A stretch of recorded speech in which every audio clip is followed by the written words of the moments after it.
Ginagsa sa mga buot mo kandidato ug ilang supporters ang unang adlaw sa filing sa Certificate of Candidacy alang sa Barangay ug SK Elections 2023 sa nagkariang COMELEC offices sa Mindanao.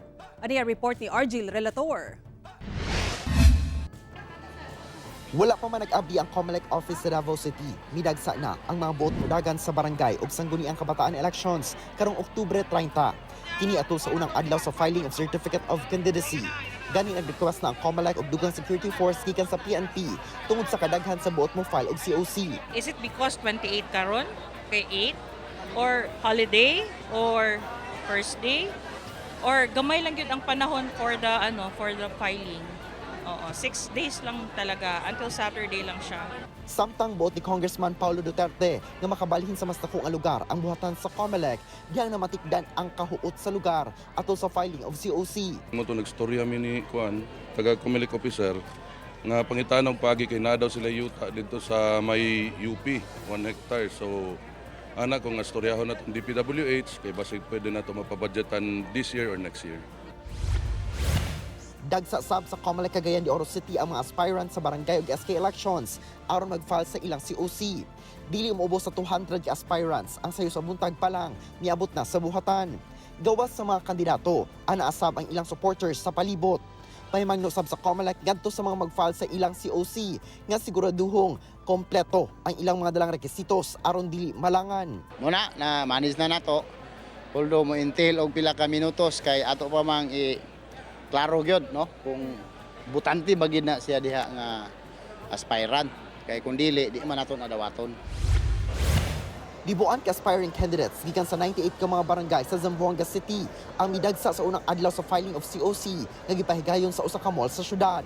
Gibana-bana ang moabot sa kapin 3,000 ang mag-file og COC nga mulungtad hangtod sa September 2 Sabado.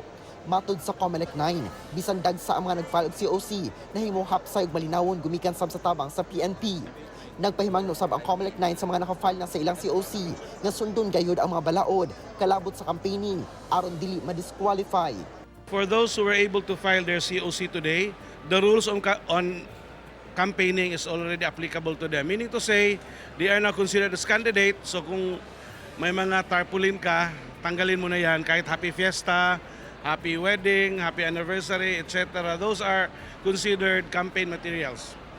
Nag-inspeksyon na sab ang buhatan sa mga tunghaan nga mamahimong venue sa eleksyon.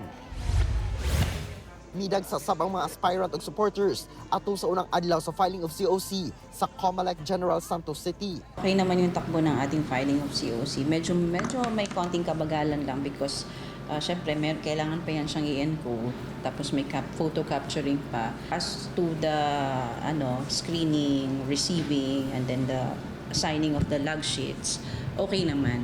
Samtang gilusad na sa General Santos City Police Office ang ilang synchronized checkpoint operations adlawng Domingo. Una magsugod ang election period ug ganban adlawng Lunes. Kini aron mas pahugdan ang seguridad karong nagkaduol ang eleksyon. Hinoon wala matud pa gikonsiderang election hotspot sa 26 ka mga barangay sa Jansan.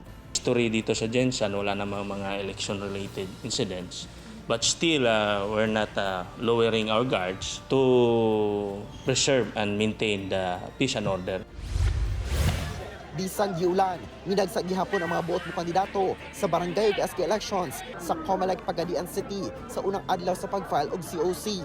Gani pipila kanila kadlawon pa nagsugod og linya. Hinoon nahimong hapsay ang aktibidad.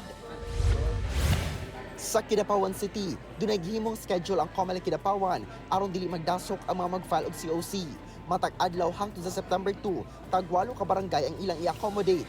Bisan dunay mga kandidato sa SK nga naglibog sa parte sa COC kung asa ibutang nila kung kinsa ang posibleng substitute, nahimong hapsay ang unang adlaw sa filing of COC sa maong syudad. Kauban si Melchor Awing sa kamera. Ako si Argil Relator para sa One Mindanao.